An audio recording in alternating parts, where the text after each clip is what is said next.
என் தம்பி எனக்கு முன்னாடி கிராஜுவேட் ஆயிட்டான்.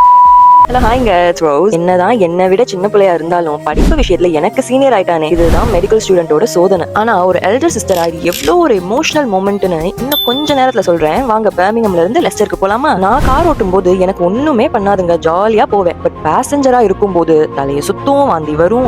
ஐயோ லெஸ்டர் வந்தாச்சு. பட் செரிமனி ஹாலுக்கு ரீச் ஆகிறதுக்கு முன்னாடியே என்னை முடிச்சு விட்டான். Because this guy made me walk and even more walking. சரி ஒரு கெஸ்ட் அட்டெண்ட் பண்ணலாம்னு பார்த்தா I was pretty much a photographer and a videographer the whole day. But finally it's time to head inside the hall and wow, whole செம்ம அழகா இருந்துச்சு. அப்படியே தம்பிக்கு ஒரு ஹாய் சொல்லிட்டு லைட்டா ப்ரௌடா ஃபீல் பண்ணிட்டு பாஸ்ட் எல்லாம் கண் முன்னாடி வந்து கலங்கி போய் உட்காந்துருந்தேன். இந்த ஃபீலிங் எல்டர் சிஸ்டர்ஸ்க்கு மட்டும் தான் புரியும். என்னோட முதல் குழந்தைனா அது எப்போதுமே என்னோட தம்பி தான். அதுவும் இந்த யூகேல சின்ன பிள்ளையில இருந்து வளர்றனால அவ்வளோ கஷ்டங்கள் ஃபேஸ் பண்ணிருக்கோம். இப்போ இருக்க அந்த தமிழ் டைவர்சிட்டி அப்போ இல்லங்க. எங்க ஸ்கூல்லயே நாங்க மட்டும் தான் சவுத் ஏஷியன் ஆளுங்கன்னா வெள்ளக்காரனுங்க எப்படி வச்சு செஞ்சிருப்பானுங்கன்னு யோசிச்சு பாருங்களேன். எப்போதும் எனக்கு நீ உனக்கு நானு தான் நாங்க வளர்ந்தோம். From chaos to cap and gown, he's grown into someone strong, smart, mature. Especially cricket and studies manage பண்றது ஈஸியே இல்ல. எனக்காக சாமிகிட்ட ப்ரே பண்ண நாட்களை விட என் தம்பிக்காக கும்பிட்ட நாட்கள் தான் அதிகம். அவன் ஆசைப்படுற எல்லாமே அவனுக்கு கிடைச்சிடணும்னு ஒரு சைலண்ட் cheer leader-ஆ எப்போதுமே இருப்பேன். And I will always show you off in front of the entire world